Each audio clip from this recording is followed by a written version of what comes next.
Saturday, October 18th, 2025. This is Share a Beer Show 813.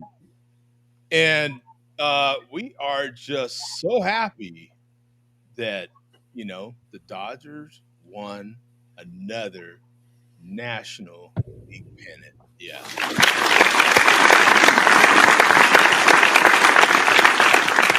Very thrilled. Shohei Ohtani is right now the greatest athlete on the planet. I mean, that was an amazing performance by one athlete. He basically beat the Brewers yesterday by himself. Both sides of the ball. It would be what happened last night is to me akin to Tom Brady doing what he did on that side of the ball, and then getting on the other side and acting like Aaron Donald on defense. Like it would be something like that. You know what I'm saying? It was incredible to watch. It wasn't that impressive, Joe. He only went 6 innings, and it wasn't. He didn't pitch perfect baseball. Yeah, it wasn't a complete game either. Come on. yeah. He bailed out on his teammates at the end when it counted. Yeah.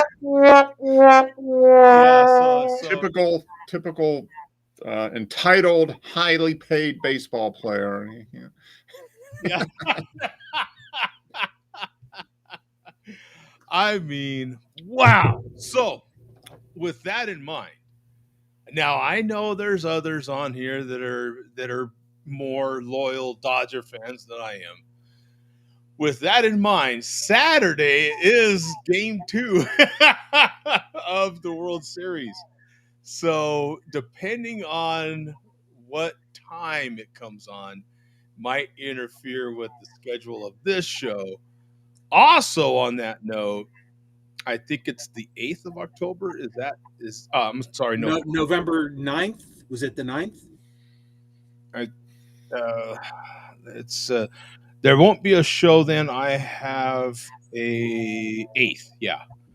November 8th, 3 weeks. Yeah. Yeah, 8th. Yeah. November 8th for sure there won't be a show. I have a party to do. I have to make some food for some folks. There's some people wanting some barbecue that day. Yeah, I heard some people. You said people want your meat in their mouths. They want my meat in their mouth. Stat. So, like a whole bunch of people, and they're gonna be lining up for Joe's. Reminds me, everybody check the link below for Joe's OnlyFans page. We're gonna get quite a show on the 8th. That's right. Yeah, you gotta, only after you subscribe and smash the like button for this live stream. And leave a comment. Yeah, leave a comment for it helps with the algorithm. Yeah, for the algorithm. Yeah, that way you got to smash that and ring that right in order to get the update. Ring the thing and smash the thingy. So those are the two. Like next week's show, you got to pay attention. As far as I know, they haven't said the times. We know the date, but they haven't said. Yeah, but we know it'll be prime time, Joe. It's you got one on the East Coast and one on the West Coast, so it could be a 3-hour difference potentially, right? Depending on and that's kind Seattle or Toronto. Exactly. So it's it kind of depends on who wins tomorrow. I would assume, and if that goes to a game 7. That's already now they're into game 6 now, right? That's the next game that they're playing in Toronto. So, in any case, pretty exciting stuff if you're a baseball fan. I could see where someone's like, you know what? It just ain't doing it for me, man. You know what I'm saying? You've got some really small markets in there. Toronto's not a market that a lot of people here pay attention to. In Seattle, sure as shit ain't. So, you know what I'm saying? Like, I could see people. First thing I thought of when I heard that is, I don't know if this has happened before, but it was like, oh, the two expansion teams from '77 are playing each other in the LCS. That's true. Yeah. A Well, I think it'd be interesting because you got one of the biggest big market teams against a smaller market team for the world. So that's kind of nice rather than two giant teams against each other. So can David take down Goliath? All right, that's what we want. Well, that's what the Brewers were trying to say, They tried, yeah. and they just absolutely I would have liked to see him win at least one, make it a series at least, win at least one game. But yeah, for me personally, it's a lot funner if they get swept. You know what I'm saying? But you want a nail biter to the end. You want to go to game 6 or 7, right? Keep the no. no. So, and for the rest of you that are really interested, the Rams are playing the early game tomorrow. So you can, for those of you on the East Coast, you can finally have some breakfast with your football. That game starts at 9:30 Eastern time. Are they playing in the UK or something? Yeah. Okay. Yeah. Rams and Jaguars. All right. So you're going to get up at 6? You're going to get up at 6:30 in the morning and watch the game, Joe? Oh, I'm. You're already up anyway. Yeah, I'm up long before. So you just turn on the TV at 6:30 and watch football. Yeah, tell you the truth, we watch breakfast football every week anyway, pretty much. I mean, it comes on at 10. Yeah, that's true. It comes early. So it's, to me, it's, and football's over early here. It's, typically football's done for me by bedtime. You know what I'm saying? So it's like even Sunday night football's finishing up by about 7 o'clock, 8 o'clock. So they're like, okay, done, go to bed. Yeah.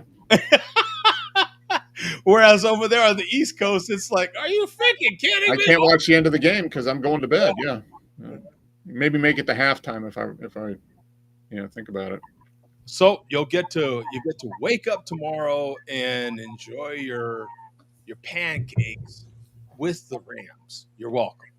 You know what I'm saying? Eggs and pancakes. Although I think Puka's hurt. I don't think they're playing Puka this week. So we'll see how that goes.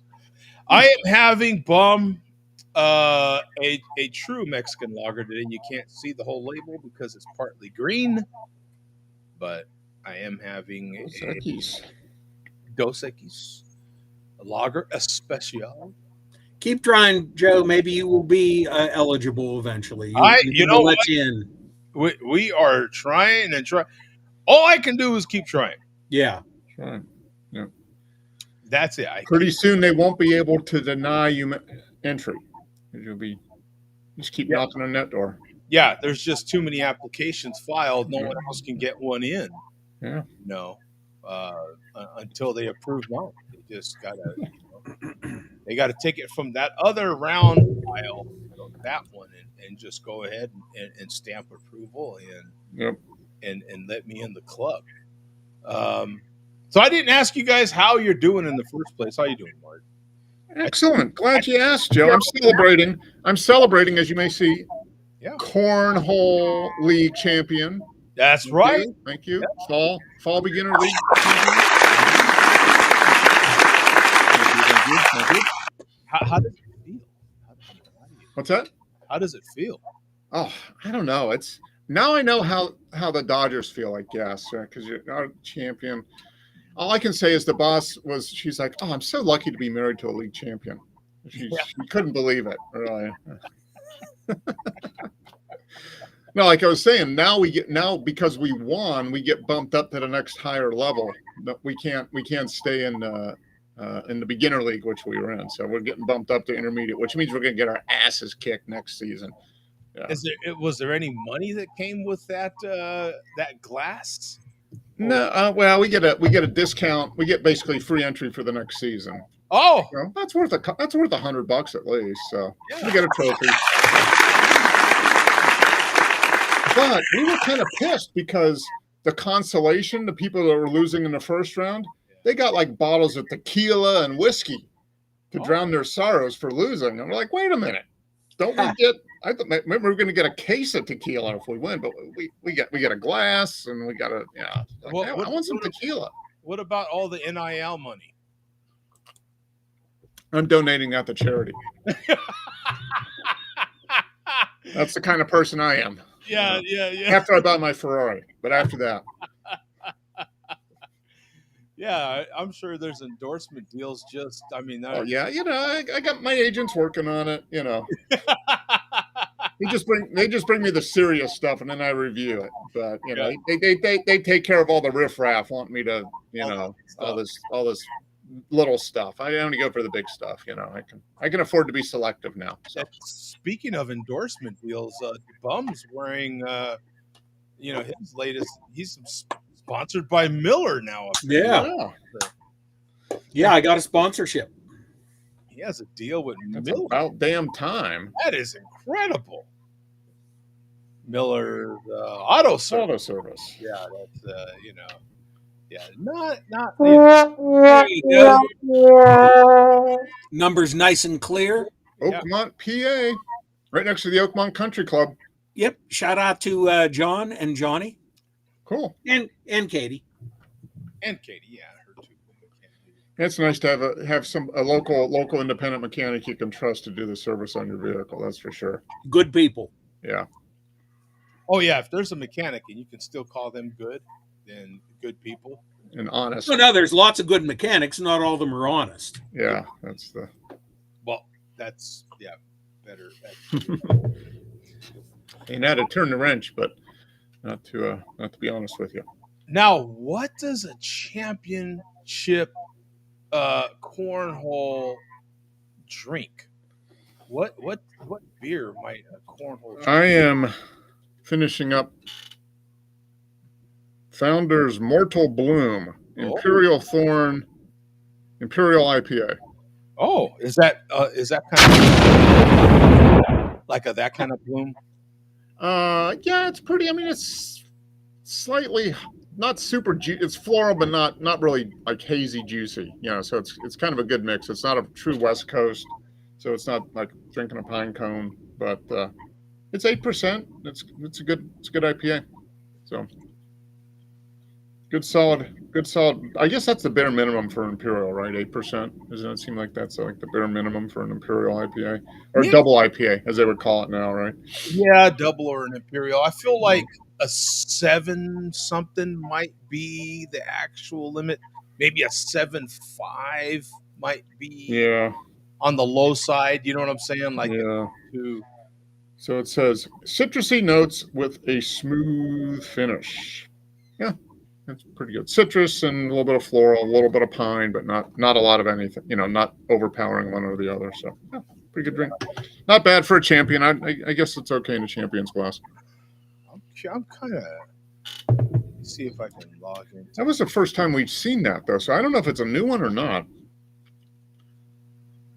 And they have another one that was more of a hazy, kind of the same artwork, but it was a hazy IPA more than a more citrusy. So it says drink responsibly. They don't serve Founders in the clink. That's what they said. In the clink? Do they really? They have that on there? Yeah, in the can. Drink responsibly. They don't serve Founders in the clink. What was the name of it again, Mark? Mortal Bloom. Oops. Mortal Bloom. Yeah. Still typing it wrong. I'm still trying to get used to. There it is. Wow, it kind of popped up here. Okay, so I wanted to click on the style, but it won't let me click on it. I was hoping it would. I wanted to try to get a definition from. Yeah. But I can cover. So 64,000 total, 1,400 in the last 30 days, 6.2% ABV, 50 IBUs, and 3.78 bottle cap rating. That's actually a little. Aren't IPAs supposed to be? Wasn't it 60 IBUs? Is kind of what they thought the minimum was for IPA. So that's a little low. Yeah, and yours is a double, so this is something different. Yeah. Yours is the Imperial. But it does have a little bit of, there is a little bit of bitterness to it. Yeah. A little bit of citrus and a little bit of, bitter pine, but not overpowering. Yeah. So it's a good flavor. It's not a typical real citrusy or not real hazy and not real piney. So it's kind of somewhere in between. It's a good one. And the price was reasonable too. Is it now $11 for a 6-pack, which is unfortunately reasonable nowadays for a 6-pack. Good Lord. I spent a lot of time looking at meat, as you can imagine. And, I'm comparing meat prices from just May. Mm-hmm. What I'm saying, and it's up $2 a pound for beef, at least, just across the board. So went from what, like what from what to what? What was the $2 higher? What was it in May? Man, you 10? call the cut, and it's up $2 a pound. So, like, for me, brisket was, you could get choice for sub $4 ish, Mm-hmm. and now choice is easily 5 something. Wow. Okay, so yeah, that's $1. So that's like 20. That's like a 25% increase. Yeah. Right? Yeah. And it's that brutal just across the board. Yeah, it is. I mean, beef is even just like ground. If you get like 80/20 is now $5 a pound, and a year ago it was 3. Yeah, type of thing. Yeah, not even a year. I'm talking May. Yeah, 4 or 5 months ago. Yeah, beginning of summer. Yeah. Yeah, it's really just anyway. But that's just one example I was trying to give of prices of stuff just overall. Like, Dave. Oh, great! Another brisket monologue. I can appreciate that he even called that a monologue. You know what I'm saying? Hey, kudos to us. I didn't even know I was in a monologue, but hey, I did that too, Mark. Actually, it wasn't a monologue. It was a dialogue between the both of you. So Yeah. he actually doesn't know the Now, if Joe definition would have of said, monologue. "Shut up, I want to talk brisket for the next 20 minutes," then we would have had official monologue territory there. Yeah, that would have been like just a true open, right? Yeah. Just like, no, I'm doing an open, I'm doing a monologue here. That'd have been I just appreciate that he called it one. You know what I'm saying? And Neckbone says, get half a cow. It actually would be called half a beef. Yeah. Right? Am I technically wrong, Mark? Or I don't know. I mean, you buy a lot more meat than I do, so I don't know. Oh yeah, You're the meat expert. Yeah, it's half a beef. I've always heard it as like we're just buying a side of beef. That's what it would be, a side, a quarter or a side or a full beef. Yeah. But they always like it's beef, not cow. Yeah, right. Yeah, but no, when you buy a pig, you can get a full pig. Yeah, like brisket or Reese's now, or when you buy a full chicken, you get a full chicken. Yeah, you get a full chicken. Yeah, it's not it's not a bird, right? It's a chicken.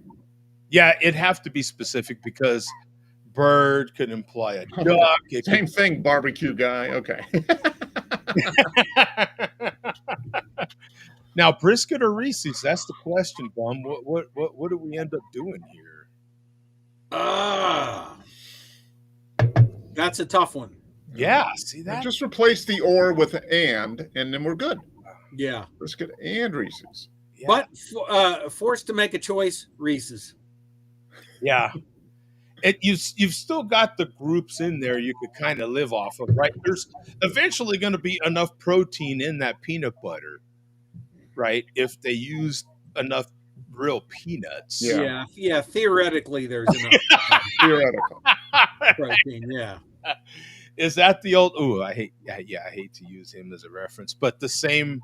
You remember the old Bill Cosby skit where he was on stage talking about his reasoning for giving the kids chocolate cake for breakfast because it had kind of everything in there. So yeah, slices of chocolate cake. I don't remember that routine. I just remember the one about Spanish fly. Yeah. For some reason, that one stuck with me.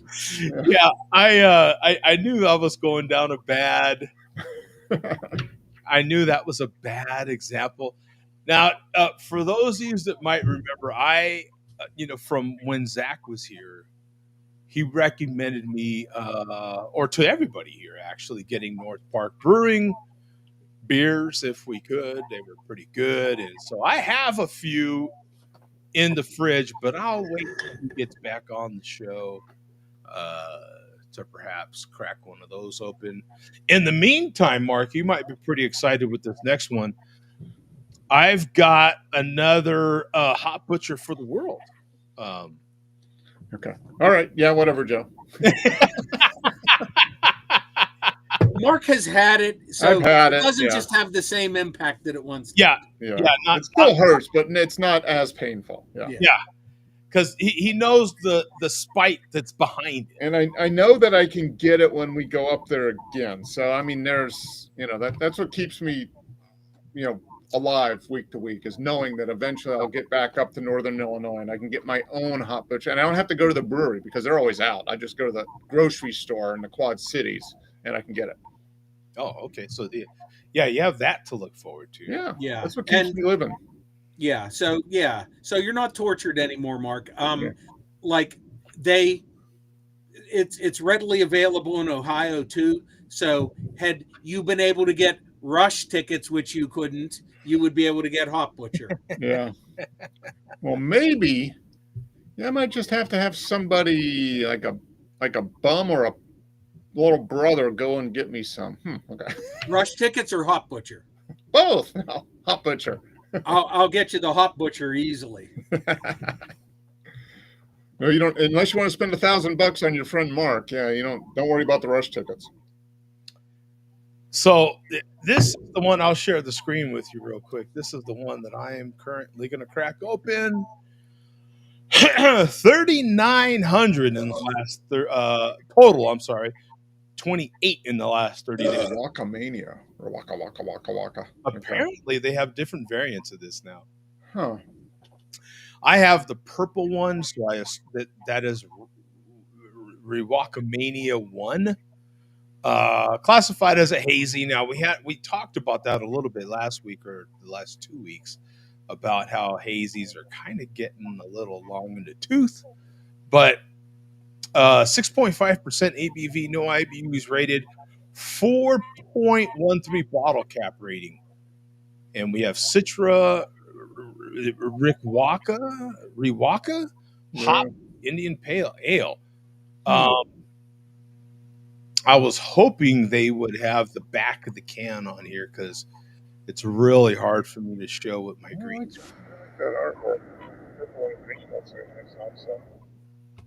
Oh. Yeah, but I'm not seeing it. Okay. Thank you. But I can just read it because all the lettering on my can is in green. You know what I'm saying? And I have a green screen behind me, so it's not. But it does say,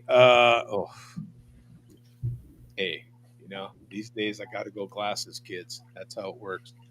Ripe mango is one tasting note. Juicy grapefruit and sweet citrus peel.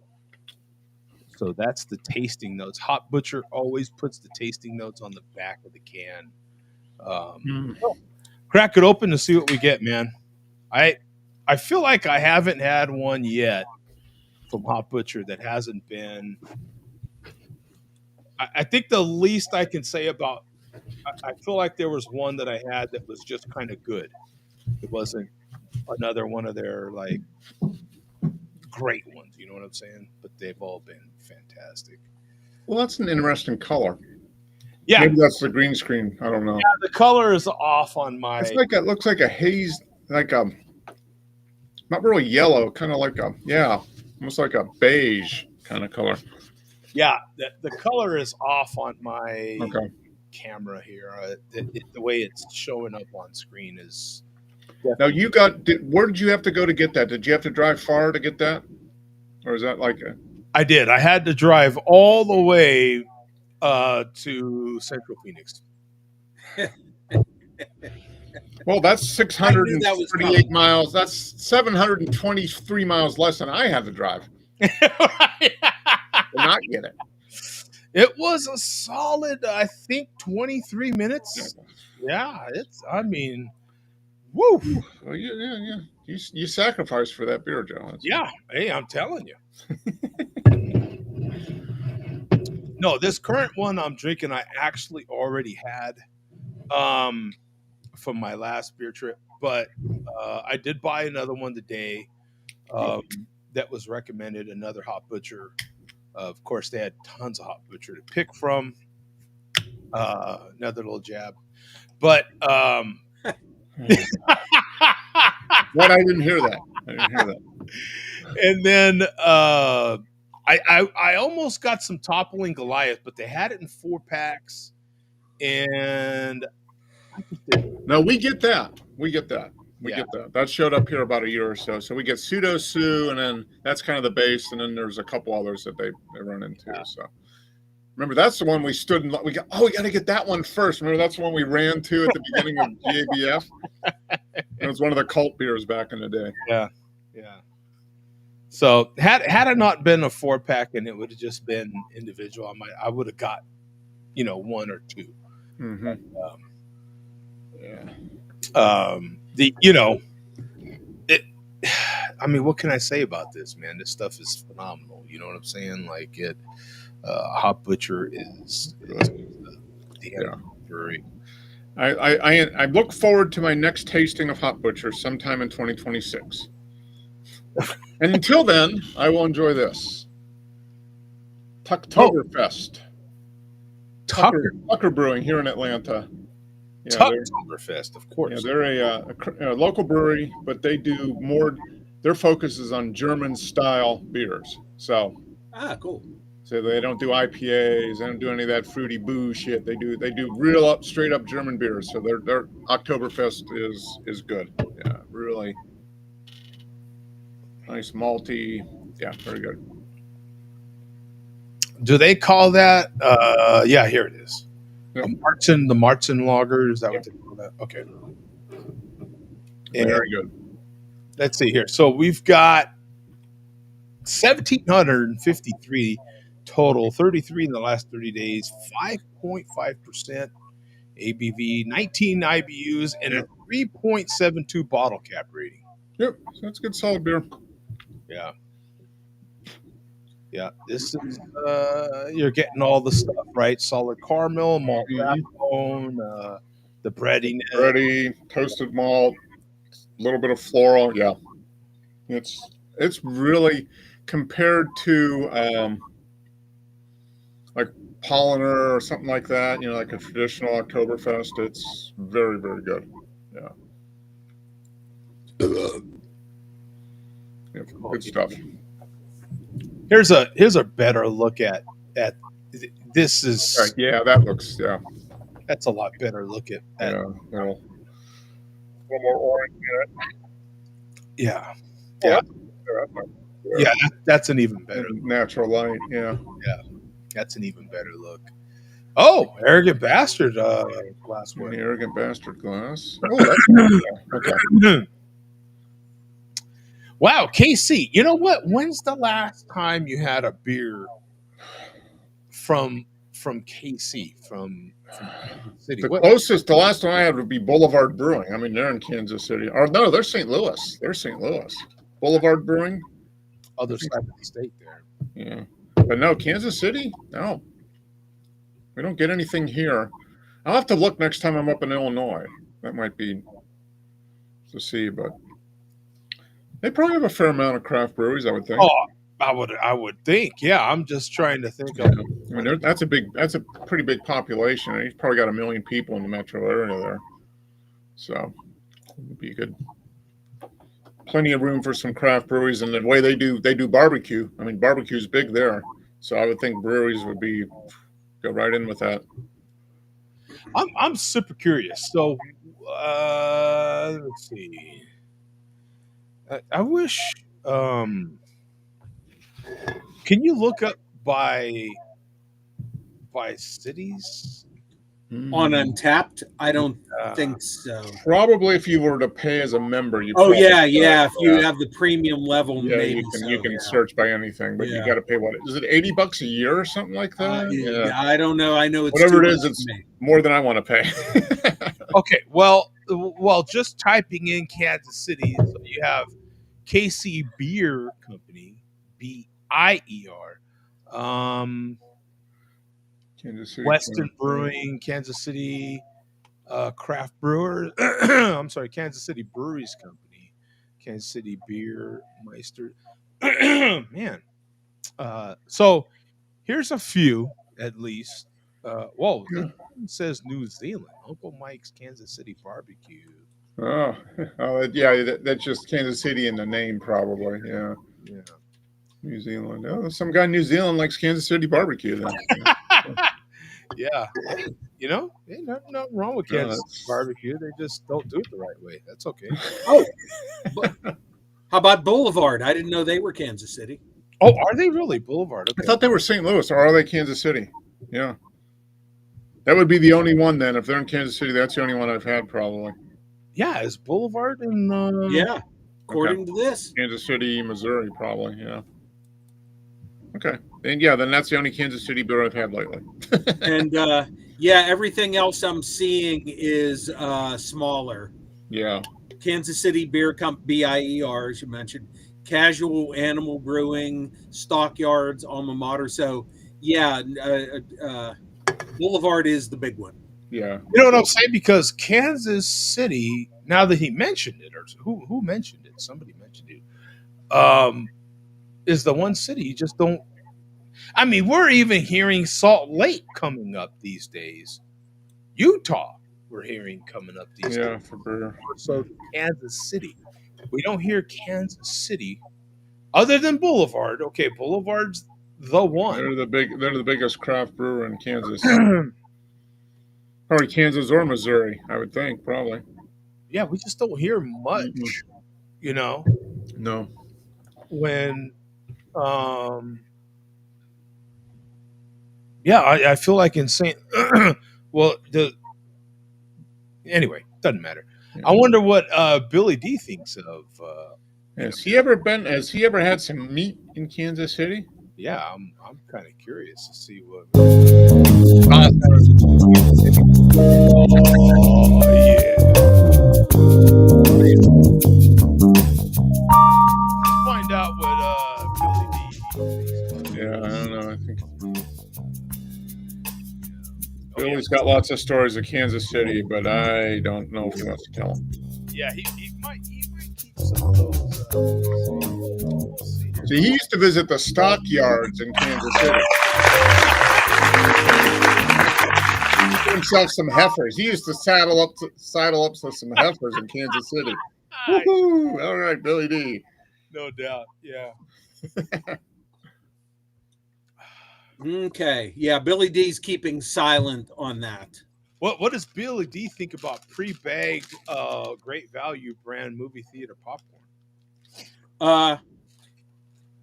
Billy D says that is not as convenient as serving it up to your date in the movie theater in the tub of popcorn.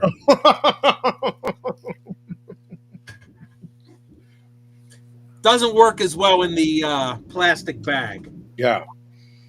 Yeah, he likes to support movie theaters as he was in. How many movies do you think Billy D was in? Ooh, I don't know.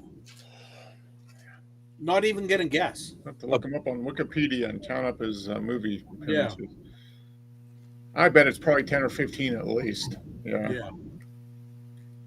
So tonight's beverage, this is Mexican lager number 45. Ooh. All right. Another quart. We got a quarta of Carta Blanca. Ooh.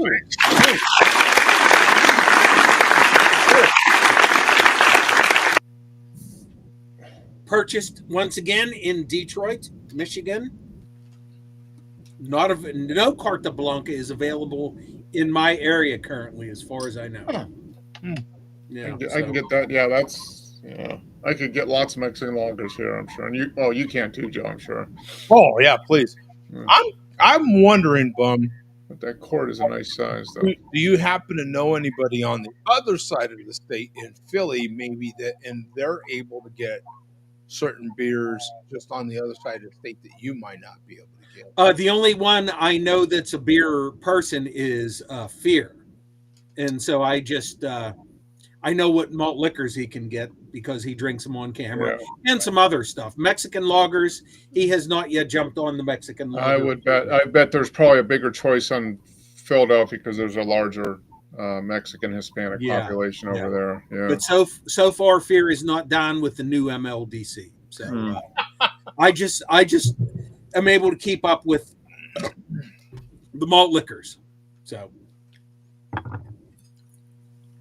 okay, we have much stuff to get to tonight, hence the 32 ounces. Robert says, Bum looking more smug than usual this week.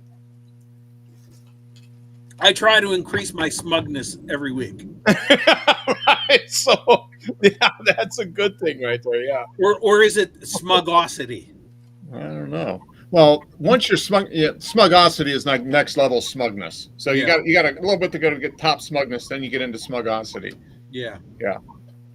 I think you'll be there by 2026 or so. Yeah. So we do have the Rush Rant coming up, and Mark, you are more than welcome to chime in here because I did a poll amongst a few friends about that too, so I'll give you some feedback from other late 50s, early 60s year old Rush fans. Yeah. So okay, we're gonna warm up though. We're gonna do some warm ups. And here's a quick warm up. This is pretty funny. Oh man, yeah, we didn't even test the sound effects. Yeah, we'll find out. We'll do it live. Yeah, we'll just have to see what develops. Yeah, we'll just do it live. We'll find. Okay, this is Steel Worldwide, and actually, there's not much sound here, but the sound will make it better. Go to 215. Yeah, one can only hope, right? We'll see here. So let me bear with me just a second while let me get it pulled up, and then I have to click a particular thing on my end. There we go. And then hope that it will play. So I'm going to play whatever portion plays. Well, shooting could unlock okay. Yeah. What portion, Bum? 215. 215. Okay. Yep, all good. Yeah. Good. How is he that inconsistent already? So for a guy who's under 6'5" and not super talented offensively, you have got to be a dog. Under action takes place. How is he that inconsistent already? So for a guy who's under 6'5" and not super talented offensively, you have got to be a dog to win on the origin. But so far, that ain't good offensively. On the arm you have got to be a dog to win on the origin. But so far, that ain't brawny. I wouldn't have even played it. Action takes place. How is he that inconsistent already? So for a guy who's under 6'5". Now, what do we guess was on that arm? Now, I can't quite see it. His head is like the moon over his arm right there. Yeah, I'm sure there's just a little bit of slightly green mucus on his arm after that. Yeah, I don't know if it was phlegm from the mouth or snot from the nose. It was some. Yeah. But we would not have even played that if he would have just sneezed. It was just that look afterwards. It's just the feeling you just sneezed and you got liquid on your arm. Yeah. Snot on your arm. Yeah, or stuff, right? We'll just call it stuff. Yeah. So, always some good little subtle things from the chairman. Yeah. So we keep Easter egg. Yeah. I'm sorry, the former chairman. I meant Steel Worldwide. You want me to play on or? Nah, we got something else. Another link here. So, by the way, Steel was in Pittsburgh last Sunday. I didn't even know. Okay. Jeez. Had I known, I would have met up with him. Man. Yeah, you've disappointed him too many times. But he doesn't even go to the effort anymore. Uh-huh. But yeah, he was here last Sunday. Well, actually, I was sound asleep because I have like a job. But Oh, there Yeah, he is at his dock along the river, right? yeah. So Ooh. go to 5 minutes even. Okay, 5 even. Here we go. Party time, he says. Yeah, he's got it labeled party time. All right, we want a party. Yep, the start of fall.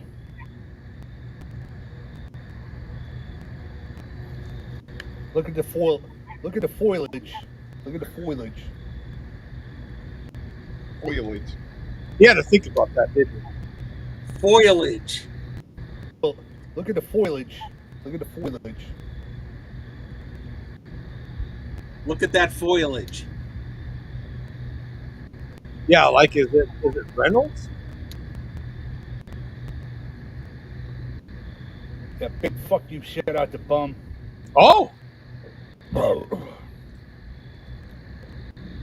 Tis the season to collect leaves.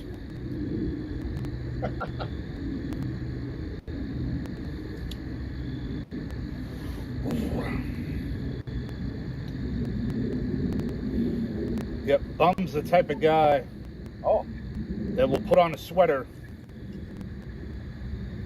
in the fall, you know. And if it gets a little warm out, you know, he'll tie that sweater around his waist. That's the type of guy you are, Bum. Good God. what?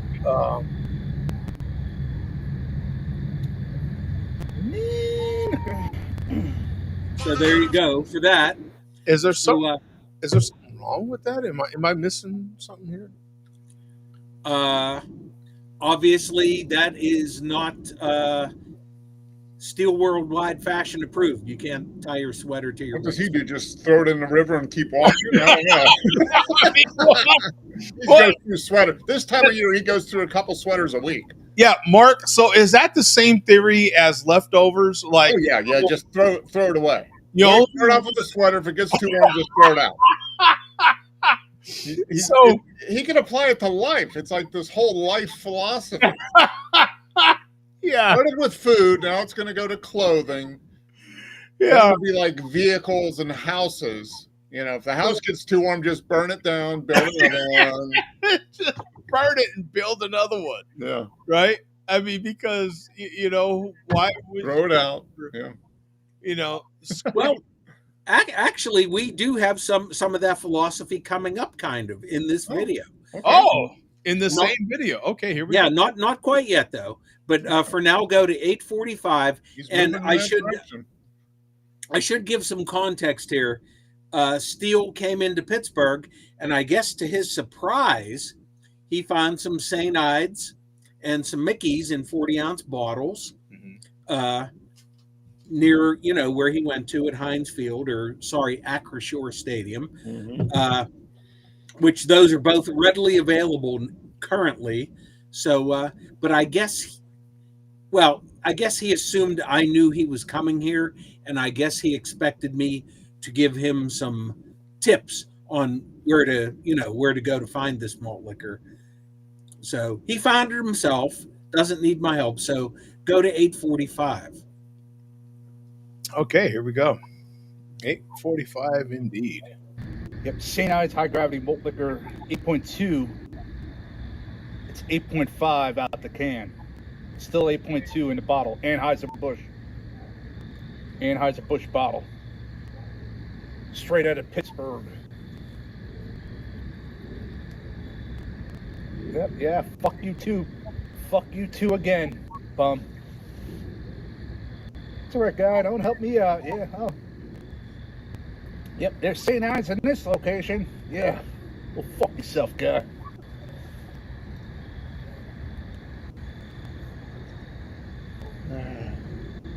He's counting on you as a friend, Bum. And Yeah. Well, he kind of figured it out for himself, didn't he? yeah. Yeah. And who helps you out, Bum? How many times has he helped you out? Yeah. None. Would be the correct answer, right? Yeah. Right? You know, but somehow you're supposed to read his mind and help him out. Right. Oh, yeah. Okay, so getting back to that Steel Worldwide logic, when was the last time we saw him? Remember last summer, his fishing boat, him fishing? Yeah. Remember he was all into that? Yep. Yeah. Nothing this year. Yeah. Nothing at all. And a few people, you know, have inquired as to what happened to that. That was like the biggest thing in the world, most important thing in the world. Oh, yeah. And then the next thing you know, it's not even a thought again. It kind of reminds me when I go to work. Yeah.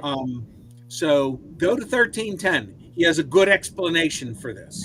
Oh, really? Okay. He actually addresses the situation. Okay, good. Well, he's by the river.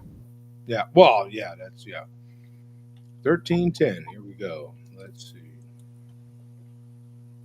Some would say, hey, Steele, you didn't bring the kayak out one time. One fucking time. You didn't fish one fucking time. This season. Yep. I said, fuck it, dog.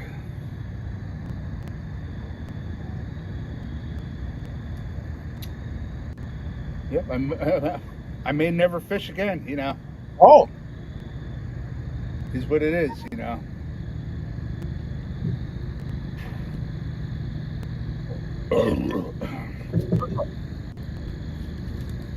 Yep, zero fucks. Zero fucks. So there you go. There's your reason. All right. This may never fish again. Fuck it. Yeah. Zero fucks. Yeah. I may never fish again. So there's your reason why he hasn't done it. Yeah. Because he gives 0 Fs. Mm-hmm. Yeah. And is that a real reason, Mark? What do we think about that? Is that I think what probably happened is he had a bad experience on the river in his kayak, and he doesn't want to admit it, so he just says, that's it, F it, I'm not doing it anymore. So maybe he was chased by a giant catfish or a carp that threatened him. That's it. Yeah. Yeah, and the catfish popped up and went boo, and that was enough. That was enough. Yeah. Now, what river is that? Is that the Schuylkill River? Is that what that river is? The Schuylkill River, I believe, or is it could it be the Susquehanna? It could be one of those two, yeah. I think it might be the Susquehanna. Susquehanna, okay. Yeah. That's kind of a cool river. I mean, it's a decent sized river. Yeah.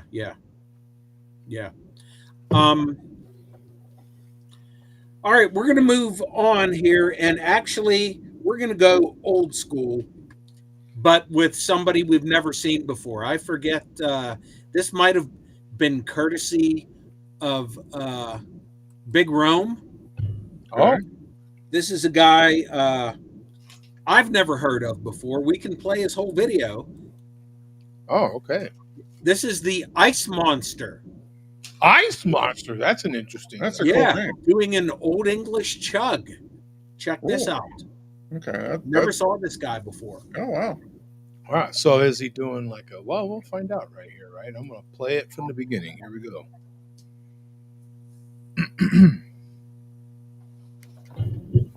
Ice Monster. I got questions about the door in the background first, but okay. Yeah. Let's look at that door. Yeah. Let's cover this scene here. We can start with the color of choice here. So what makes you go this color? What that's like 70s. Yeah, that's like straight out of Brady Bunch. That's like teal paneling or something. Yeah. No.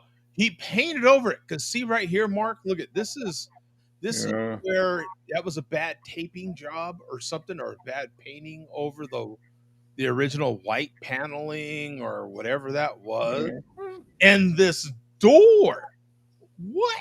I mean, it hasn't been cleaned since the 70s, but Just clean it. But no, I mean that's a good environment for drinking malt liquor, though. So I mean, yeah, he is setting the scene properly. Now we've got some souvenirs. I don't know. Is this deodorant right here? And then perhaps like some shower. Some clear bottles. Yeah, it's an interesting backdrop, and I like the fan. That looks like Dial. That looks like Dial shower gel Like right there. shower gel or body gel or something. Yeah. Yeah, and this is like a cologne or something here, and then Okay. yeah. So Well, there's a wide maybe variety. a 2-minute video. Let's watch him chug it. Let's see. Maybe we'll get some insight. I'll play it from the beginning again. Here we go. We didn't mean to interfere with his old Well, you didn't miss anything. Old English chug in under a minute 30 from the Ice Monster. Here we go. Okay. See how fast I could chug this fucking 40.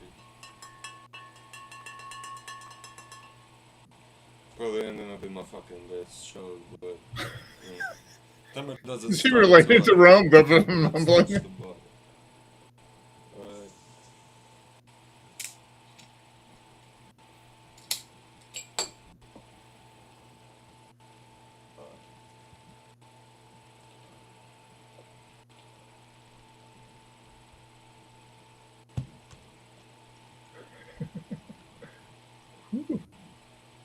He starts to talk, but then he puts it down. Yeah. There we go. All right. A lot of foam building up there. I was just going. Yeah, it's going to be big burps coming up soon. Yeah, I say two more Yeah, chugs. he's got the pucker factors too much on his lips. He's got to pour it down more. You gotta I'm gonna open get the fucking throat. brain freeze.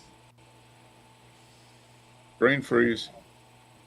You got to open the throat there more, guy. Come on. Yeah.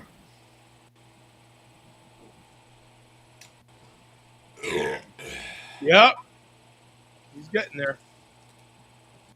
Yes. He's getting there. Look at that.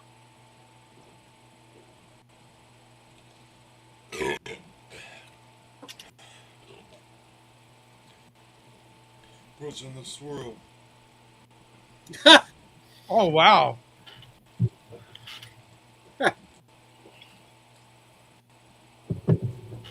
Oh, got all that door foam. Oh, look at all that door foam, man. 120, but there's still foam in the bottle. Yeah, I don't think that counts. Yeah. Too much door foam left over. And he cut it off right there. I have Yeah. a feeling it may have come back up. Yeah. Now, what do we say about that attempt there, Bum? I'm not too sure about that. Yeah. No, I figured we would show it because it was somebody different, and Mhm. we haven't seen anybody try and chug in a while. But No, I mean, I- that is actually the first chug one we've seen in quite a yeah, while. yeah, I call a fail. Mm-hmm. Too much door foam at the end, and we didn't. And he cut it right at the end. You got to wait at least. I don't know what's the appropriate time to wait to see if it comes back up again. A minute, Yeah. 30 seconds, something like that. Oh, we got WB in the chat. Yeah. This video looks. You are correct. It does look like it's from 2014. Yeah. Taking us back. Yeah. So since we got WB in the chat, I will actually ask her permission. I'm not going to do this without her permission. WB, would you like me to show your GoFundMe that you have up? Oh. So you can let us know in the chat here, and if you don't want me to show it, I will not Okay. this week.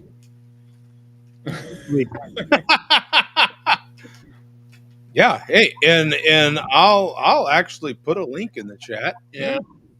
Oh, time to call for another beer. Let's see. Text. Oh, I want to see how this works out. Yeah. So while we are waiting for Witz's response, maybe we can go to our feature presentation here. Joe, I'm going to apologize in advance because This really does not have anything to do with malt liquor or Mexican lager or anything else. Okay. So, we do have a slight connection. Okay. She said, no, I forgot about it. It was a lame joke. Well, it's still up. So, and I'm not sure if it was a joke when you posted it, but we won't show it this week. Yeah, that's a wink, wink, hint, hint right there. Yeah. So, about it. So, okay, we will not show that. But before we get to the feature presentation, J Vega 419, unfortunately, it is true. J Vega 419 is gone. He is not with us anymore. Oh. Oh, wow. Yeah. Just confirming what we knew from last week. So, man. So did we confirm it with his widow? There have been no more posts from Mrs. Vega, oddly enough. Obviously, it was a delayed reaction from her last week. Yeah. She seemed not. She wasn't really. She hadn't entered the first stage of mourning yet. I think that was probably happened this week. Yeah. I think she was in early denial, Mark. Okay. All right. But I think it's finally hit her. It finally set in. Okay. Well. R.I.P. J Vega. Yeah. Little buddy. Dead buddy, right? Isn't that what they say? Dead buddy? R.I.P. Dead buddy. Yeah. So I feel the best way that we should honor J Vega, and like I said, in the upcoming weeks, I am going to make a Best of J Vega compilation video, which I'm not going to give a definite date when we'll see that, but we will see it in the future. Be sure to subscribe and click the bell for notifications when Don't Post the J Vega compilation video. Right. Yeah, you don't want to miss it. It will definitely be a Best of J Vega tribute. Thank you, boss. Yeah. So one of Vega's final videos that he did before he died, this was, I believe, the same day that the announcement was made that my probable favorite band, Rush, was reuniting after 10 years of not being together. The fact Rush and reunion, I'm still having trouble saying those two words in the same sentence. For anybody who knows Rush, Joe, just to fill you in before we get to Vega. Some way. There he is. Look at him. It brings tears to my eyes. Rush was one of the few bands who did everything the right way. There's not too many rock bands you can say that about. None of these bands these days ever seem to actually end in a classy way. They just keep going on and on till they have endless replacement members, to the point where some of these bands have no original members left and they're still touring. Anything for a payday, a lot of these bands. Rush were always different, Joe. These three guys, there were, between these three guys, all of them were married. There was never a single divorce. Oh, wow. Yeah. Neil, which reminds me, we got to bring up Neil. Got to bring up Neil Peart again from last week. Yep. So Neil was married twice, but unfortunately his first wife died. So he did get give him remarried. a pass. Yeah, that's a valid reason for marrying twice. Right. So Getty and Alex have been married to their wives for pushing 50 years. Wow. Yeah. So no divorces. It actually took 30 years for one of them to finally get arrested. Alex actually got arrested in the early 2000s for a drunken brawl with some police at Yeah. some New Year's I party. or remember something. that. Yeah. Him and his son. Yeah. Yeah. But before that, none of them ever got arrested. No stories of drugs or Going into rehab or anything like that. Yeah. anything like that. None of them ripped off their fans as far as putting out garbage compilation box sets with like one song on them, and every other song had been previously released to get you to buy, that album for that one song. Oh yeah, Connor. Yeah, we'll get to Ace Frehley. Yep, We we'll talked get to about Ace, that yep. before the show. There's a connection between Ace and Rush. Oh yeah. Rush actually opened for Yeah. Kiss. Like in 1972 or Early on, like Rush 74, opened 75 or for something. Kiss. Yeah. And they did say Kiss treated them very well, which a lot of headliner bands were known for not treating the opening acts very well. Yeah. But there was always a mutual admiration between those two bands, Yeah. even though they could not have been more different. Polar opposites, yeah. Yeah. But anyway, Rush has always done the right thing, unlike most bands. So in 2014, 15,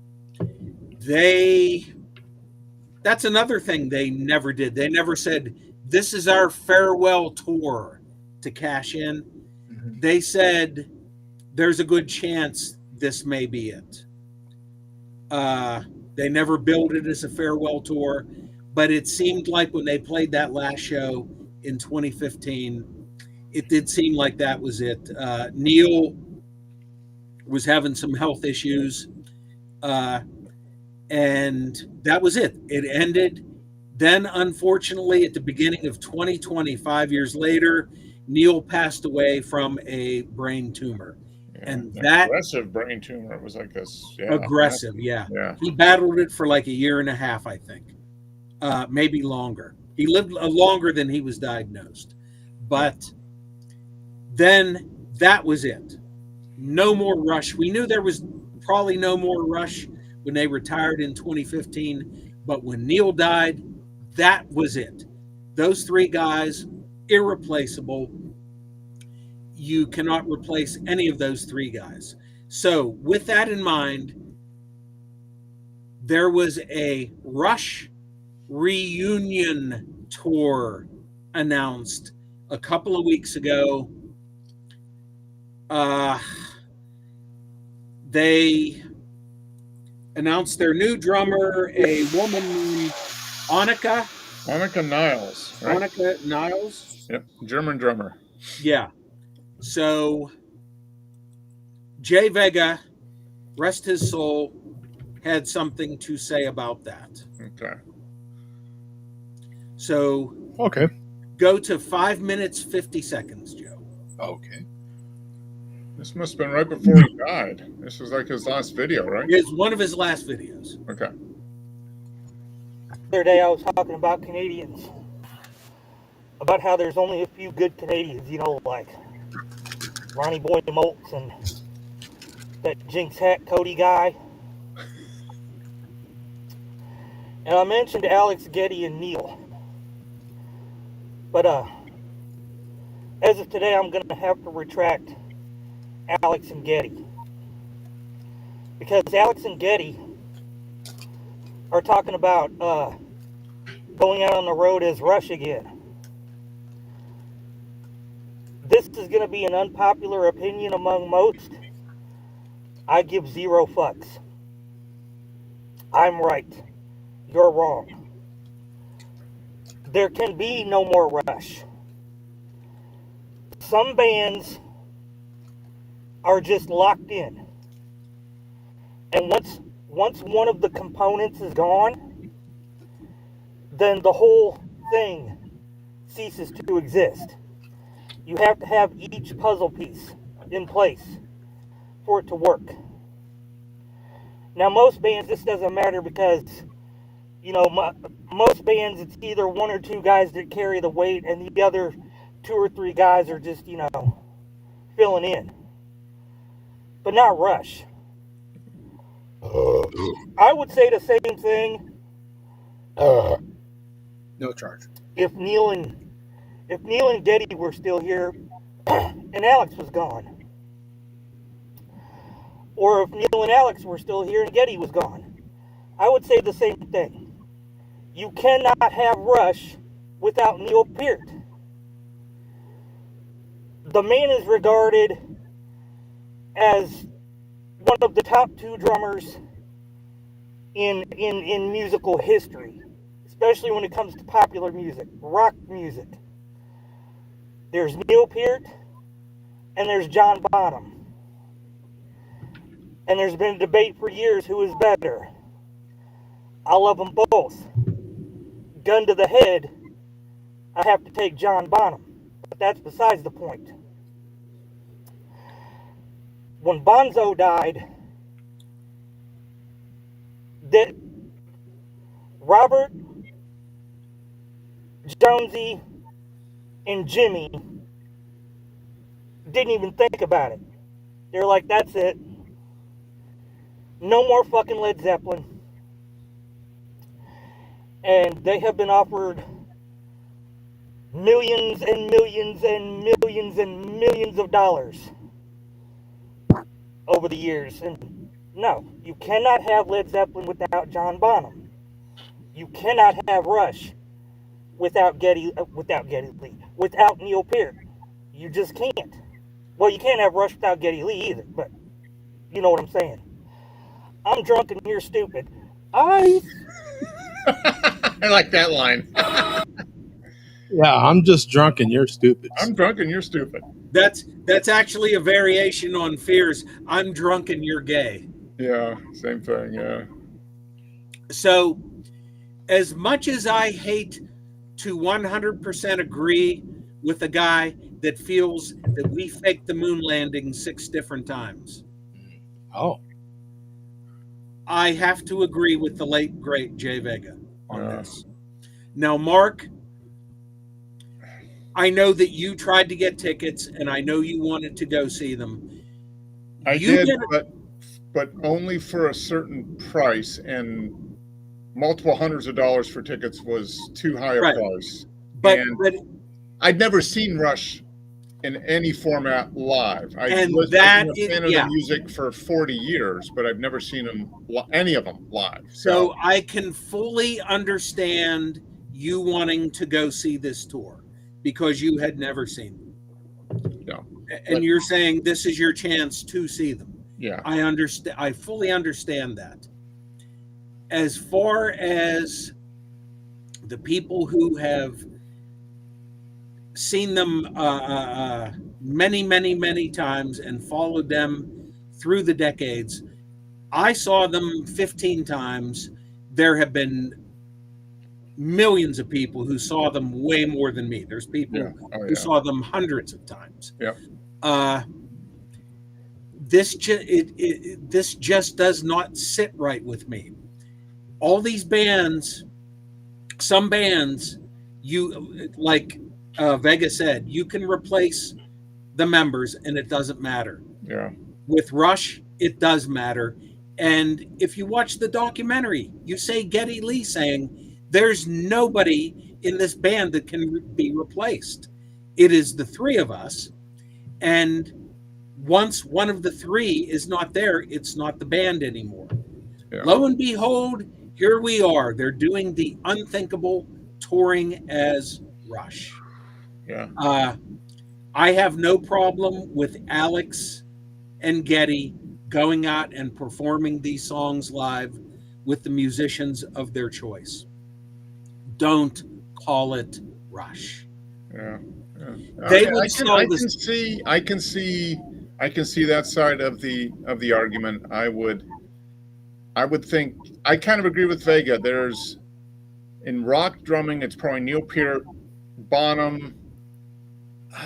What is his name from jazz? But I mean, those are kind of the top. I mean, he was one of the top ever, and There were only 3 of them, and they made incredible music between the 3 of them. And the thing was, Neil wrote a lot of the lyrics for Rush. Neil wrote all the lyrics. Yeah, so he Neil was wrote not all the just lyrics. he was not just rhythm. He was And very creative force, but behind the song. he's one of the greatest drummers ever, if not the greatest rock drummer ever. Yeah. And he was their lyricist. And that's a big part of Rush's appeal were the lyrics. Yeah. I have made the stupid mistake of reading all the comments over the last couple weeks from people who are hardcore Rush fans, and I'm actually shocked at what some of these people are saying and writing. One of which is, hey, maybe they can record new music. Maybe Neil had some unpublished, unfinished lyrics that he could, that they could dig up, and Geddy and Alex could record some new music to Neil's unused lyrics. Are you kidding me? Have you people not studied your history of when bands try to do this stuff? Yeah.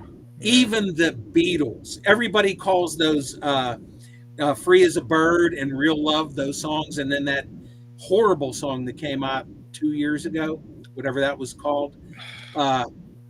They say, oh yeah, that's Beatles music. It's not Beatles music. Yeah. It's songs written and sung by John Lennon on his home studio, songs that he did not feel were worthy even for release on his own solo albums. Yeah. They took that music and added the other 3 Beatles performing, and it's a Beatles song. No, it's every time any band has tried to do that with unfinished stuff or finished stuff that was never, released as a band thing, it sucks. Yeah. Queen did it, Pink Floyd did it. It all sucks. Yeah. And nothing against their drummer, Annika. I'm sure, I still haven't watched, but I'm sure she's a good drummer. But she is a fantastic. I mean, I've watched a few videos, and she seems like she's at the level. She's top level. She's not just but still, she's not Neil. And that's the whole. They could dig up Neil's hero, Buddy Rich, and resurrect the soul of the greatest drummer ever, Buddy Rich, and put him with Rush, and it still would not be Rush. Yeah. It is not Rush without Neil. Yeah. No ifs, ands, or buts. And so to the naysayers like me, you have these people in the comments, well, Alex and Geddy are saying it's Rush, so it's Rush. Well, you got Mick Jones from Foreigner saying that these 5 imposters on stage are Foreigner, and none of them played on any of the records. Yeah, it's tough. Although, man. So for what the tickets are going for, 23 shows. I bet you the average ticket is probably $300 across the board. And you're getting 2/3 of Rush, but they're sure as hell not charging 2/3. No, they're not charging 2/3 of price. That's for sure. Yeah. If they, I would have no problem with this if they were going out and saying, Geddy Lee and Alex Lifeson from Rush present the music of Rush as a tribute to Neil Peart. I would have no problem with that. And then they could have other drummers that respected Neil sit in at various... I know if you're doing a tour, you can't have a bunch of guys traveling with you. It's tough. I wasn't a huge Rush fan, but I always listened to the music ever since probably 81 or 82. It's kind of when I got into it in high school. And me as well. Yeah, and that's when I started going to see them. And as I've gotten older and listened to it more, I've appreciated it more and more. The lyrics and everything, and they were an amazing group. And Joe, just FYI, The very first Rush album in '74, Neil Peart was not with them. Yep. He didn't join till the second album, but that is why a lot of these people were also saying, well, hey, Rush existed before Neil, they can exist after him. Yeah. My question to those people, yeah, that first album, it's a good basic rock album. It was one of a million that was issued that year of that same genre of just generic hard rock music. It was a good album. Yeah. But would any of you people own that album had Neil not joined the band for the next album? None of you would own that album. Yeah.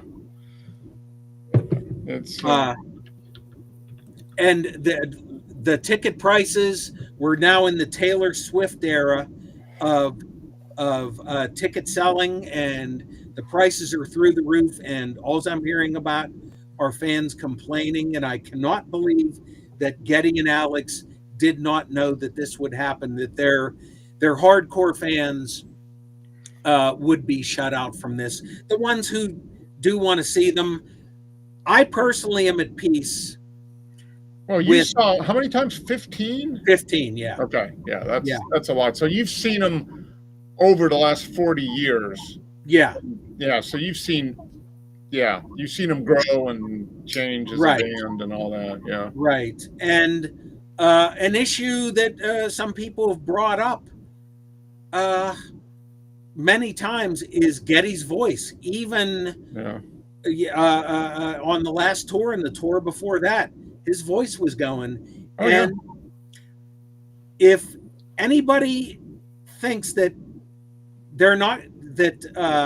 Getty's not going to have some kind of pitch correction on his voice or miming to tapes the way every band does now. Are they going to auto-tune? Are they going to auto-tune him from the mic to the front of the house? Yeah. You know what? They probably will. Yeah. For the people who said Rush would never do such a thing, hey, folks, Rush are touring without Neil Peart. There is nothing that they won't do now. Yeah. It's and then this is maybe a good transition to Ace Frehley, right?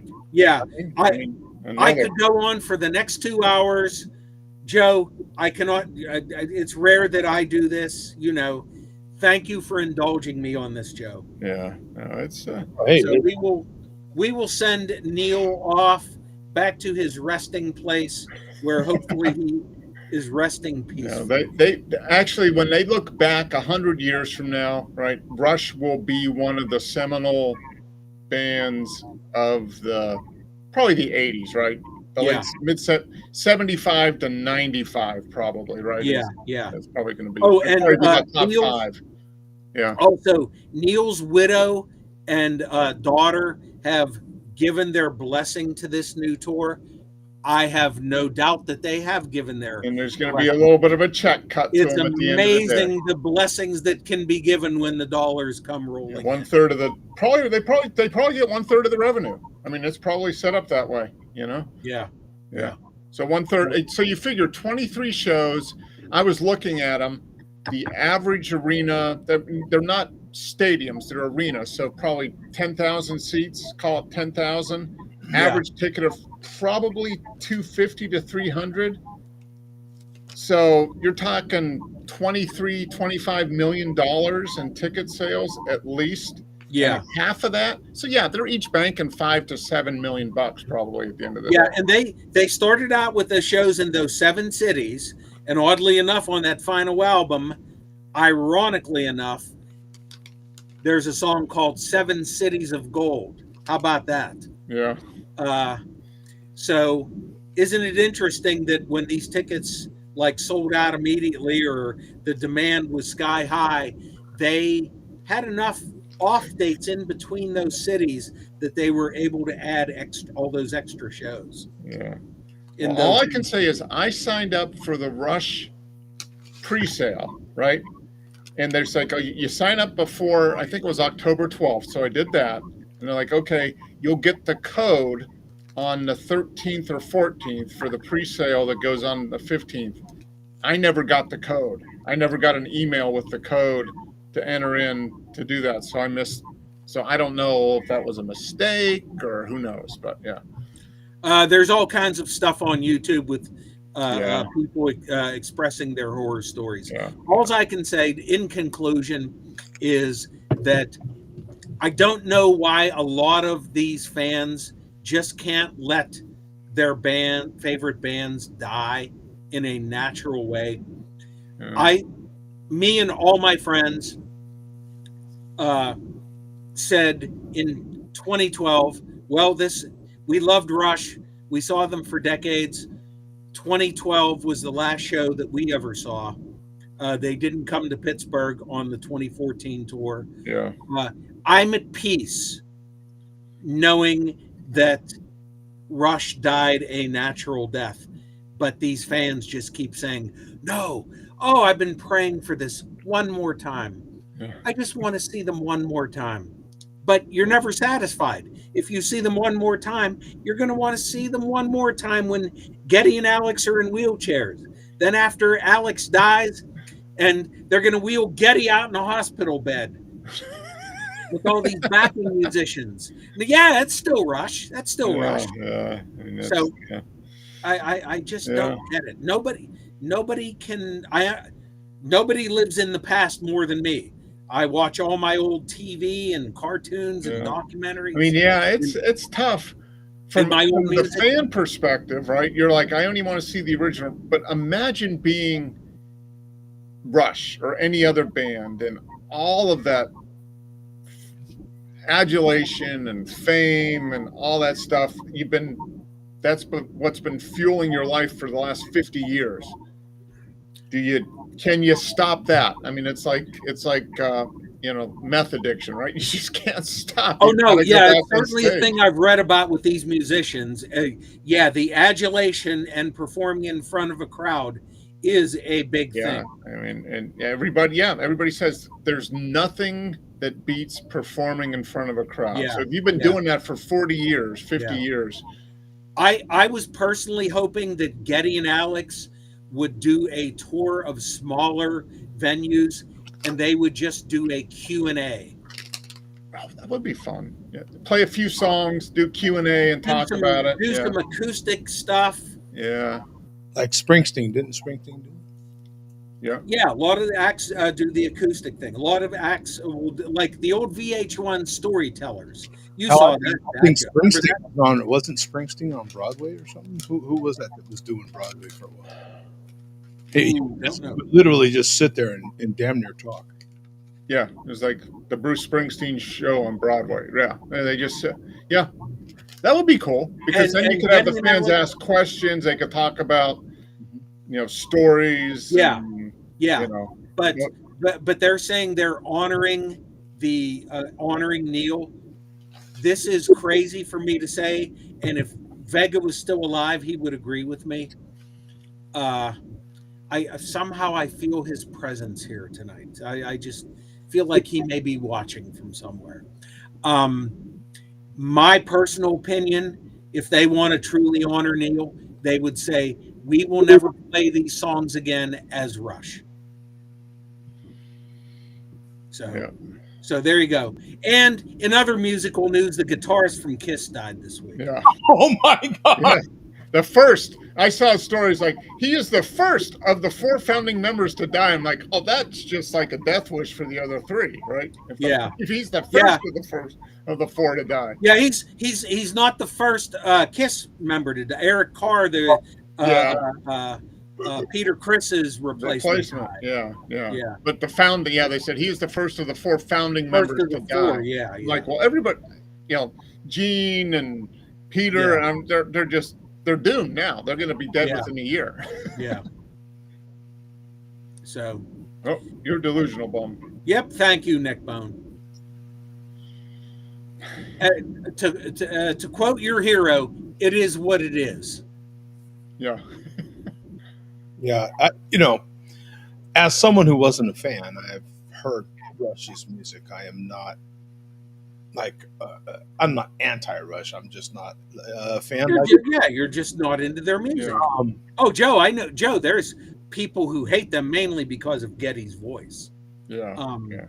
I wouldn't go that far. But what I like to remind other sports junkies like myself, I like to remind them that, hey, sports is a TV show.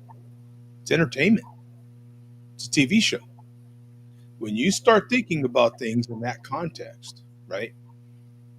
Why wouldn't they keep going? Why wouldn't it? Why does Rush? Ask yourself, why does it have to just be those three guys? Why would they limit it to just that? Why wouldn't the name continue on like the Dodgers? Why wouldn't you want that? Why not?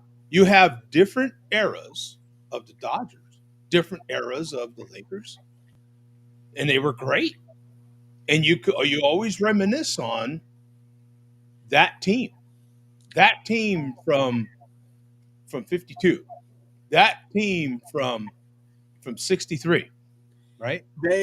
That's not a fair comparison because there's 24 people on the roster every year and it's constantly rotating and they're not doing anything creative. Yeah, that's the thing that athletic was that the band to be Of course successful it's creative. it's creative, but it's different. Yeah, It's entertainment. No, it is. Ultimately, it's entertainment. But Like, just like you have a symphony. Why does Rush have to be limited? Why does it have to be limited? Why couldn't it have?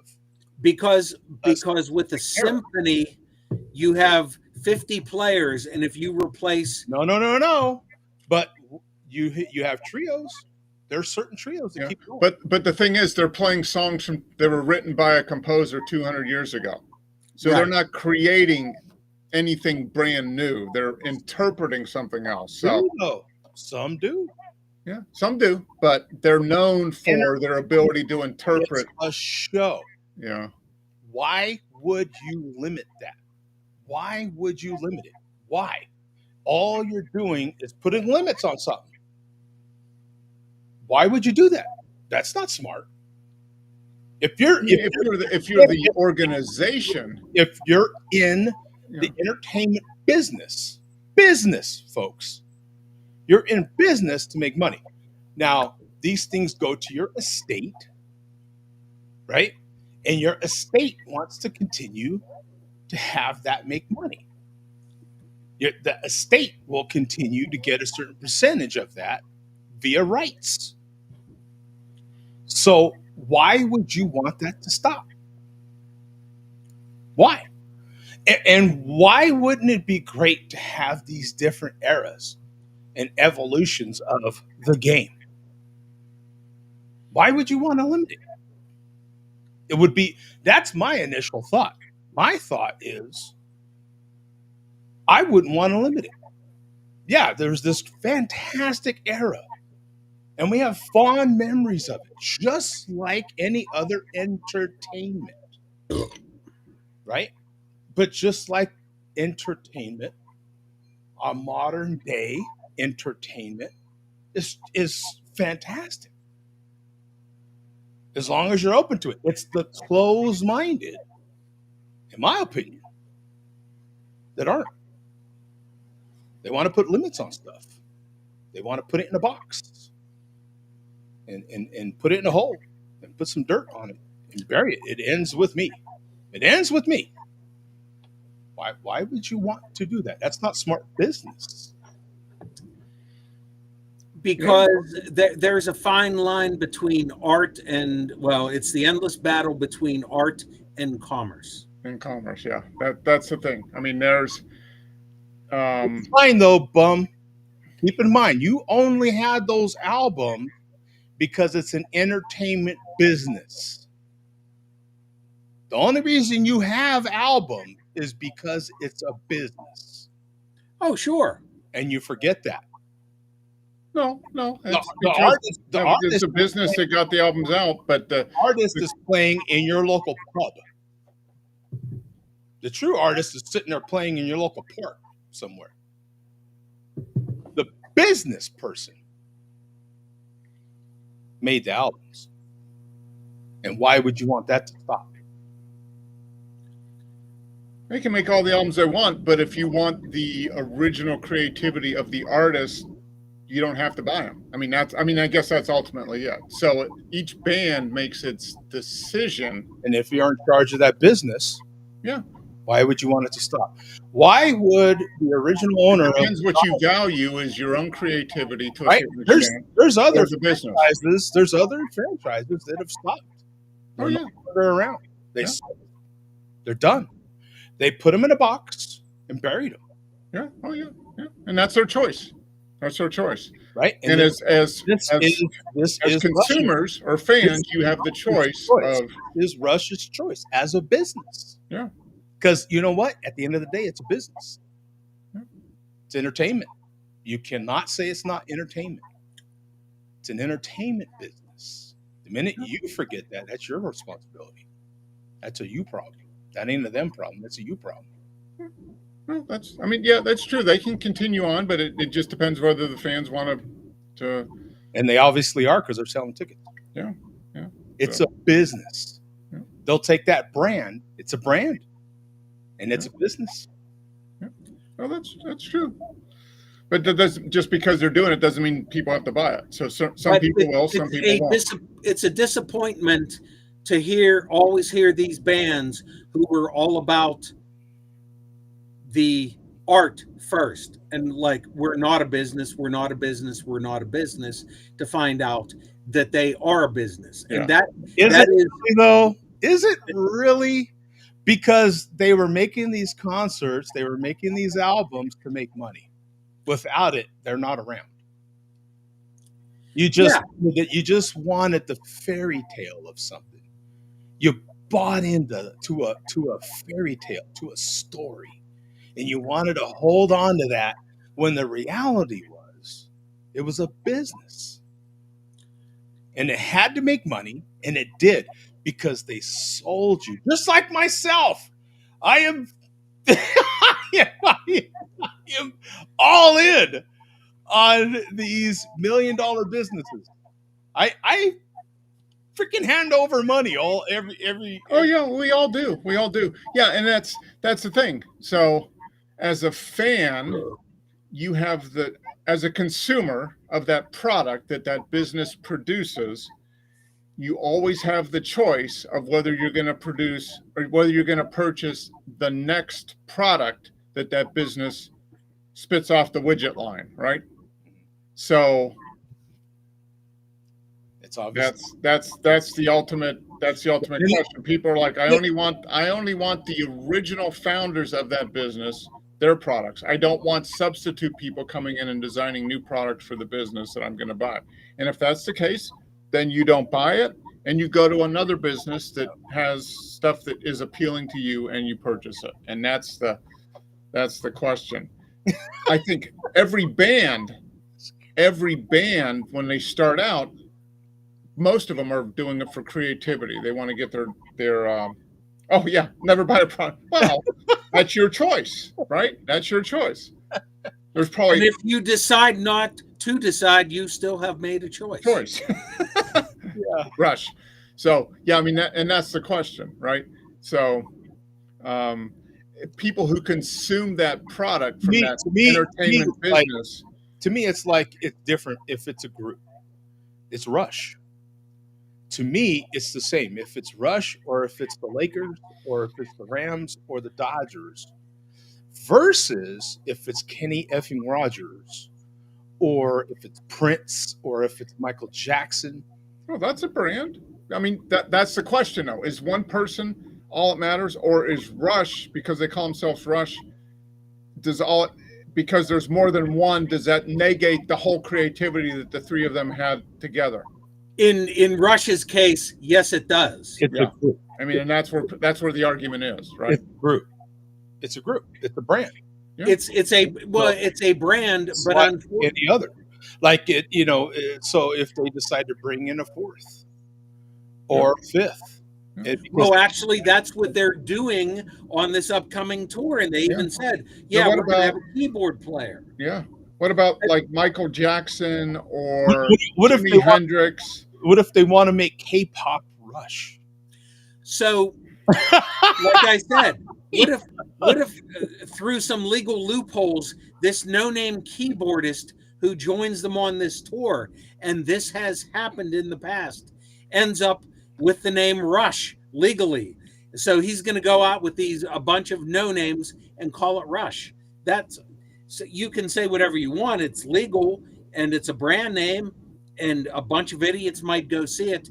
But to me, that's not Rush. Yeah. What we end up realizing as we age, as we get older, is how out of touch we are.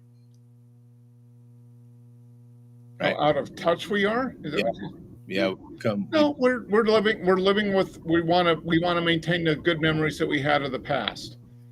So the Jimi Hendrix estate, the Prince estate, the Michael Jackson estate, would Jimi Hendrix, would Michael Jackson, would Prince approve of all this stuff that's coming out, these remixes and these releases? Would they, if they were alive, would they say, yes, do that, or no, that's an abomination, please don't, we don't know. Yeah. So that's the other question. My God, Hendrix recorded enough stuff. There's going to be new Jimi Hendrix material coming out 100 But years. if Jimi Hendrix was, how old would he? Would he be like 75 years old or something? He would be 80. He would be 83 So now. would Jimi Hendrix 80 be like, hell no, you're not releasing that thing? Yeah. I mean, that's the question. So Jimi Hendrix, unfortunately, had a tape machine running all the for time. every note that man ever played in the studio. And it's all coming out now. Yeah, yeah. So the question is, would Jimi Hendrix, being the perfectionist that he was, right? Everything I've seen about him was he was a raging perfectionist, right? He wanted to be the best that he could be. Would he approve of that random tape from 1966 that was running when he was practicing something in the studio? Would he approve of that being released as the Jimi Hendrix 1966 studio sessions release that sold for $30? I don't know. That's the question. And people can buy it, but people don't have to buy it either. There's no rule that says you have to buy it. So yeah, that's the Joe, what you're saying is totally correct. However, with Rush, as I let off this tirade with like an hour ago, Rush has always been different. They were always about the integrity. They were always until they weren't. Until they weren't. That's just when you follow things change, right? And we buy into certain things, and things change and they evolve. I have no problem with these guys going out and doing what they're doing and here's charging and making whatever money they're making. Here's a fact. There you go. Well, that means everything. Yeah, I mean that solves everything. Yeah. Everything is just if he loved malt liquor, then open the door. Jimmy, bar the door. We're good. Yeah. These guys have the right to do whatever they want to do. Just don't call it Rush. The fans will come out regardless. Yeah. If there's 100 people per show who say, well, they're not calling it Rush, so I'm not going to attend, tough luck.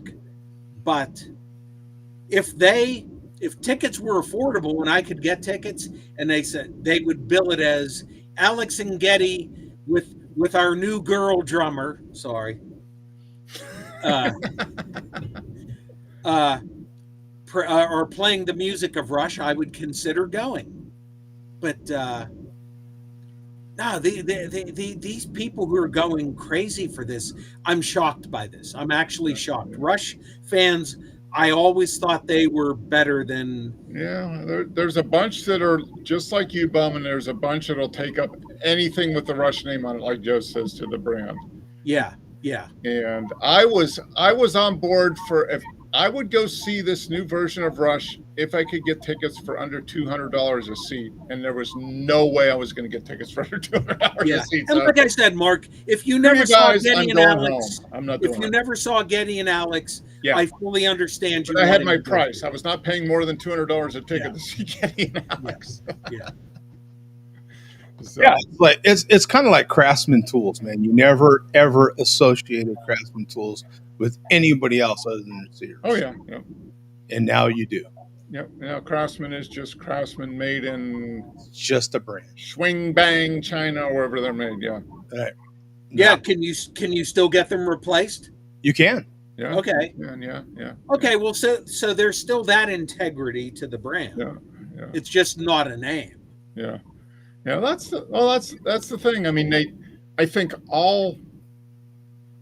all, the majority of bands and musicians start out because they have a creative vision, right? They have music or they have something that they want to get out and communicate. And then when they become successful, then they reach that point where it's like, okay, do we stay true to our creative roots, or do we move into the Things change, man. and That's the way. And things change with these bands immediately if they become popular. Yep. Rush went through the natural cycle of a band where they struggled, then they got big, then they ended. And I was like, finally, a band that ended with class, and they stayed. Yeah, they were one of stayed the away. Keep in mind, one of the rare ones that made it that far. Yeah, and took that the ideal path that the music fan would want. Right? They were one of the few bands that take most that Rush ideal fans path. don't want that. Please come back one more time, please. Yeah. So that's the way. Yeah, I mean, they're looking at a multi-million-dollar payday for each person that does it, and that's not even counting the merch sales. Speaking of, click the subscribe button and the bell notification and check out our upcoming merch shelf so you can get your Share Beer merch coming soon. Yeah. I know that. And book your tickets for the big Share a Beer reunion gig 20 years from now when we're all 80. Now this one, we'll play small venues. We'll get out on the front. We'll play I'll play a song on my guitar then. You know what? God bless them. If there is anybody that wants to take this show over and do something with it, God bless them, man. If anybody thinks this is any kind of brand worth saving and wants to, hey, I hand over the keys right now.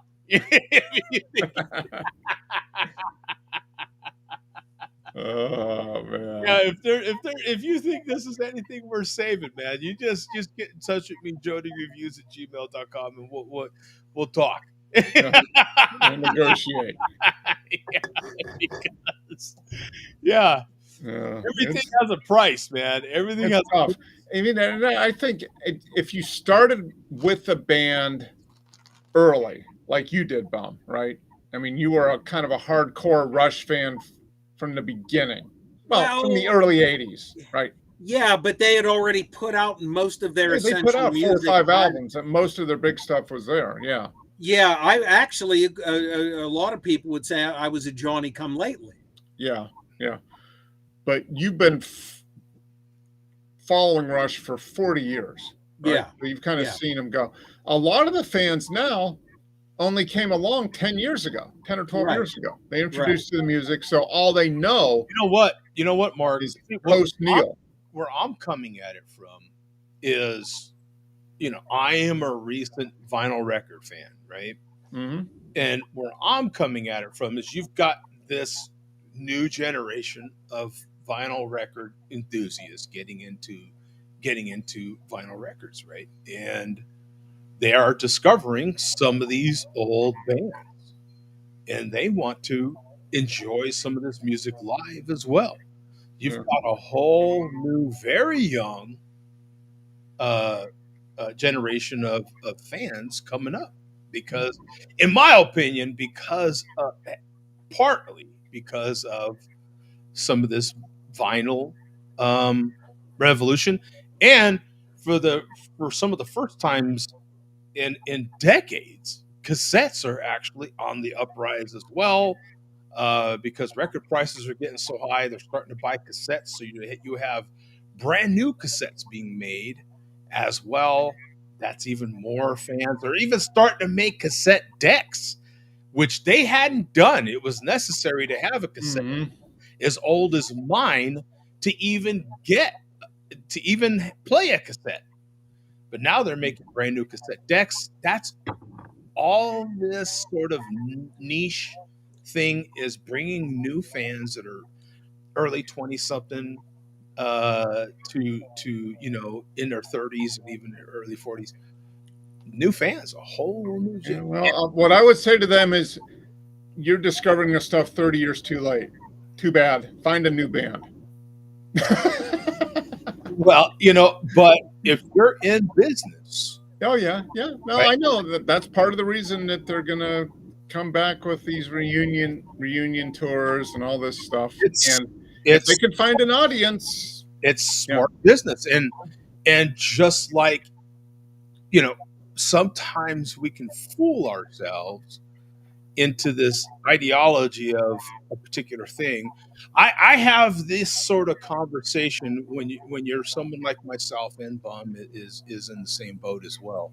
I've been with the company I work for I've been with them close to 30 years at this point, and I've seen a whole before we even had a corporation, and now we have a corporation. We have a corporate headquarters, and the whole ideal of the way they run the business that I work for has changed. It's evolved, and we've had to evolve with it. And as a union member, I have, I had this conversation yesterday. you know, as a senior guy at my job, I end up, people ask me things, and I end up having to tell them, hey, look, this is the way it was when I first started, but it changes. You know what I'm saying? Things do change and they evolve, and they have to. Otherwise, they just become extinct, and they Yeah. has been. Yeah. They go away. There's a greatness with that brand still being there and seeing young fans come into this brand that may not be the same, but why would you want it to be? Like, you know what I'm saying? And the more they get into that fandom, then the more they'll go back, just like a ball club, go back to the history of that yeah, and want to it can know happen. more about, and you get these new diehards that want to continue that. And you end up with different eras. You know what I'm saying? Like, and that's the fun part of it. As someone who has grandchildren who, I enjoy doing different things with that new generation, and the idea that the new generation is getting into something that I got into. It ain't the same. It ain't the same game. It ain't the same entertainment by a mile, but it's still fun. And as they get more into it, they want to know more about the history of something, and then they appreciate that history, although it is different and it is still evolving. Every single thing you say, Joe, is 100% correct. Rush was always the exception to that. you know what? You know what? Frantic is absolutely right. I do have the Barbie soundtrack on vinyl. As a matter of fact, I have a collector edition. I have a colored vinyl. I think Frantic wants to buy it. How much you want to buy it for him? A humble brag, by the way. I have a colored vinyl variant of it. Pink vinyl, right? Pink vinyl. It's like pink or purple or something. Yeah. I won up that game. Not only do I have the Barbie soundtrack on vinyl, it's a color collector edition. Hey, let me reach for my Rush Hemispheres picture disc. Well, actually, I don't have it handy, but I do own it. Yeah, some of these things. Yeah. Now, that part is funny, yeah. But now in this kind of the vinyl thing to me kind of gets back to that, because this vinyl thing is 10, 15 year ish kind of new thing, and but it's still going. It's still evolving. It's still, you know what I'm saying. And there's still new fans coming into vinyl. As they get into vinyl, they're getting into more of the older music, which I think is great. But they still want to buy some of their new stuff, of course. Yeah, K-pop, that's fine. some of these other things, and all that is fine. But they're even going back buying old mixtapes on vinyl, which is hilarious to me. But old mixtapes from the '90s, and people are clever enough to put these old mixtapes on vinyl, and they buy them. I'm like, okay, good for you, man. You found a market. You know what I'm saying? And people are buying it. But to me, that's what comes to mind. Just sitting back, listening to your conversation. Uh, I'm just kind of trying to generalize it even farther, take another step or two back, and just look at it like that, like as a business. Not most bands have become brands. Rush was never a brand until now. Yeah. And that's the thing. I mean, they'll bring in, I guess, new fans with this tour. They probably will have a bunch of new fans, those new fans will be the kids of the parents who are shelling out $1,000 a ticket. The grandkids. I mean, at this point, I mean, their first album was released 50 years ago, so we're like grandkids now. I mean, Grandpa taking their 8-year-old grandson to see Rush. The bum, I've been demoted. Lone Wolf demoted me. He said, "Hey, that's enough." Right? I've been told to shut up, and there's been a promotion, Mark. Huh. Well, we have to go to the executive committee and have a vote. Lone Wolf can promote me within the new MLDC, but I'm afraid Lone Wolf cannot promote me within the Share a Beer show. Whatever title you want to give me, Lone Wolf, in the Mexican lager drinking. Yeah, how about host of the MLDC? MLDC? Yeah. Bum can be the official host of that. Well, because he's the chairman of that. Right. Yeah. So would you be the? He's the chairman, but you could be the chief executive officer. Ah, yes. Yeah. Yes. And as tempted as I was, and we've mentioned this, we have various factions that have branched off. There is the Canadian lager drinking community. I almost was tempted to break out this Rush Golden Ale tonight. Oh, wow. That's cool. Yeah. But I did not. Mainly, one, because it's from 2023.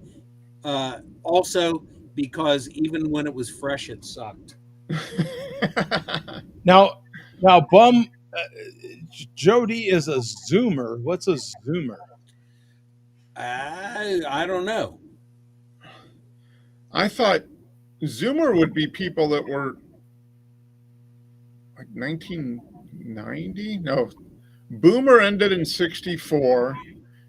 Gen X started in 65. So I'm wearing this shirt, by the way. Yeah, so you would be you're like in the middle. You're Gen X. You're a solid Gen X.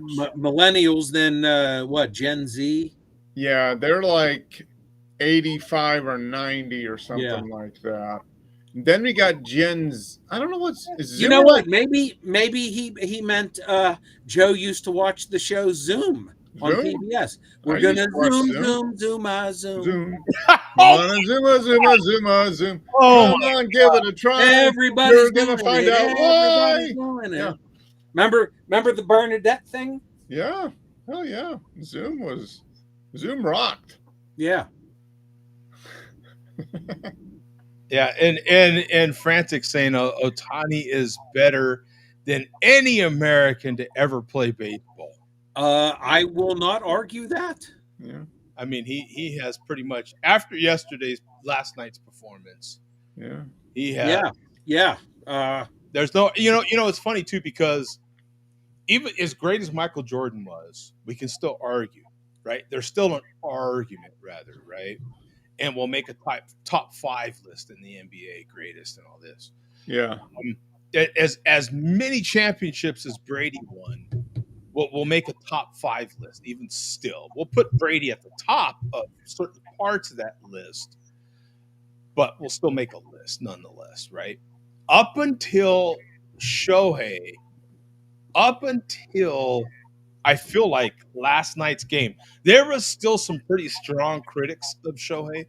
A couple cats right now I can think of from the LA Times were two of them, that were beat reporters for the Dodgers, LA Times, but they covered the Dodgers. How could they be critical? Oh my God, very critical, very. What could they possibly say? Oh, up until last night, there was quite a bit. There was room for criticism of Ohtani. There was, but after last night, he literally shut the door on that whole thing.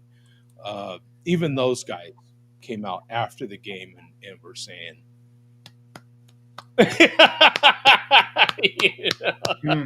"We're done talking. We'll shut up now." I mean, that was Magic Johnson was at the game, of course, because he's a minority. Billie Jean King is a minority owner. of the Dodgers. I'm a minority owner, very small minority owner. I But went to Dodger Stadium once. yeah, you went once, okay. Yeah, those people are actual. I mean, they get paid, but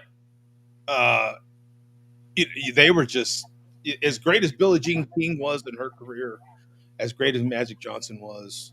They were still like, wow. You know what I'm saying? When you got other future Hall of Famers, and kudos to the Brewers manager. All of a sudden, I'm forgetting his name.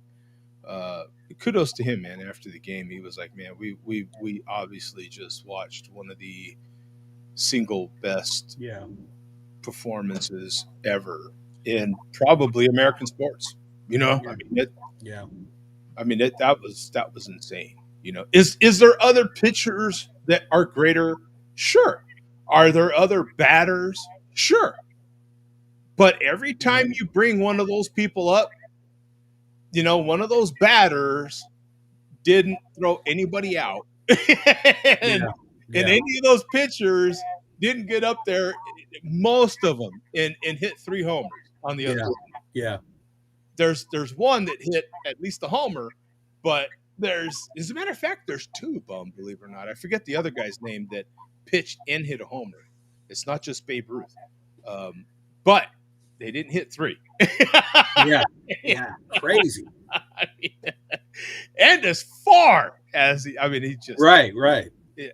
wow. He's just and the thing of it is I'm going to stop. I am not going to go that long on this because it's obvious. You can see it. Yeah. But aside from him, Joe, and like I told you, I've gotten away from pro sports. But I will say, and this is what I love about baseball, what I loved about it the whole time I was watching it, you can always see something you've never seen before. Was that game 1 or game 2? That crazy double play. Yes, 2. I think it was 2, yeah. Game 2. Yeah, with the force out at home and the force out at third for a double play. Has that ever happened in baseball history before? No, that was it. That was it. I mean, and I had friends of mine arguing with me. They were like, "No, it hit the wall or it hit the yellow line, so no, it's a home run." I was like, "No, it touched his glove, and as soon as it touched it," they were like, "No, there's plays where it hit off his glove and hit his foot, and he caught it, so it's an out, so it should be an out." I was like, "That's part of his body. He could bobble it 50 times off his body, but if he ultimately catches it, it's still an out. If it hits anything other than his body after it hits his glove, it's in play." Yeah, what made it a double play was the fact that it was ruled a no catch, right? Pretty much immediately, because that you have 6 umpires in that game, during the playoffs. That one umpire that's not the third base umpire, but there's another one behind him. That's the umpire that called it. Right, right. Not he's the one. Yeah, and I saw that on the replay immediately. Yeah, him saying no catch. He said no catch. It was the fact that they threw to home, right, and tagged him at home, and then the catcher had the smarts enough to kind of casually jog over to third and then tag the base on third. That's what made the double. And act as though it was maybe a catch out there. Yeah. No, it was brilliant. There was so much confusion. Will Smith was the one that should have been on second. Yeah. But since he didn't quite know what the hell, was it a catch or not? Right. He was the one that was forced out. So you had to force out at home, force out at third. That was the actual double play. Yeah. That was an amazing. Yeah. Never seen anything like it. And that's what I do love about baseball. Yeah, it. And then you know what? I'm sorry. That might have been game one. Because it was Snell that was pitching. And the composure of Snell to come back from this incredible play that nobody's ever seen done before. I think it was an 8. It was an 8. I forget the numbers of everybody, but an 8-5-2 or something. Double play is what forced out double play. But the composure of Blake Snell to come back and throw 3 Ks right after that and get, you know what I'm saying, is insane. Yeah. He was so dialed in. It was anyway, but that's your point about baseball. After watching Shohei's performance yesterday, as great as that was, when you watched him, you're like, there's more in that tank. You know what I'm saying? You're like, that's as great as that was. You're like, he's got more. You know what I'm saying? I don't know how. I don't know what I've got. Perhaps he could pitch a lower pitch count that would let him go more than 6 innings. You know what I'm saying? Maybe he could pitch a complete game and still knock a couple of homers or even one homer. I don't. Then we would know that he was a real baseball player. Right. He does a complete game and hits 2 home runs. Yeah. Then maybe, yeah. So I don't know. That was bananas, man. But that was bananas. That was wow. Anyway, I'm glad I watched it. I'm glad I was able to watch it. Some people were shocked that I didn't go to any of those games. I'm like, I'm not paying that kind of money. I think it was, I don't know, man. It was hundreds of dollars, multi-hundreds of dollars minimum to go to that game. Parking was something like $65 a whack. Yeah. It was just. So 2 tickets, you're talking $1,000 basically. Oh, easy. Yeah. And now I've heard World Series tickets are going to start at somewhere, I don't know, $1,000 or something like that. See, that's, I don't know. I'm not. I've been there enough this season. I've walked the hill. I've done the whole thing multi times this year. I'm good. I've given them enough cash. See, you're talking about the Dodgers. You're talking about the Dodgers like Bum is talking about Rush. Thank you, Mark. I didn't even need to say it. Yeah, that's my point. Like I've done, you know what I'm saying? Yeah. But that, they're still going to do the brand, but you're not buying the brand for the World Series. No, I don't. You know what I'm saying? I've even had. I don't go for those big playoff ticket games. Yeah. Because I don't care for that part of the business as far as the ticket. Oh yeah. That's because the league takes. We all agree. The league, it doesn't go to the team; it goes to the league. Yeah. And the league jacks the prices so high. I've had Super Bowl tickets, as you guys know, and I didn't go right here in goddamn Glendale. You know, I had rights to buy the tickets at least. Still didn't buy them. Yeah. You know, Super Bowl's not. It doesn't. You know, it's not for me, man. I'd rather watch it on TV. Hell, I'm going to go to a game tomorrow, and more than likely leave at halftime so I can watch the second half at home. It's just there's a part of going to something, and you gentlemen have been to enough events as it is. Well, I don't know how many of those events are as televised as a sports game, but when you go to a football game or you go to a baseball game or any type of sporting event, it is so well televised that there's so much you miss, especially baseball.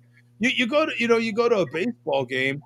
There's a lot of people that still have an earpiece in so they can listen to it on the radio.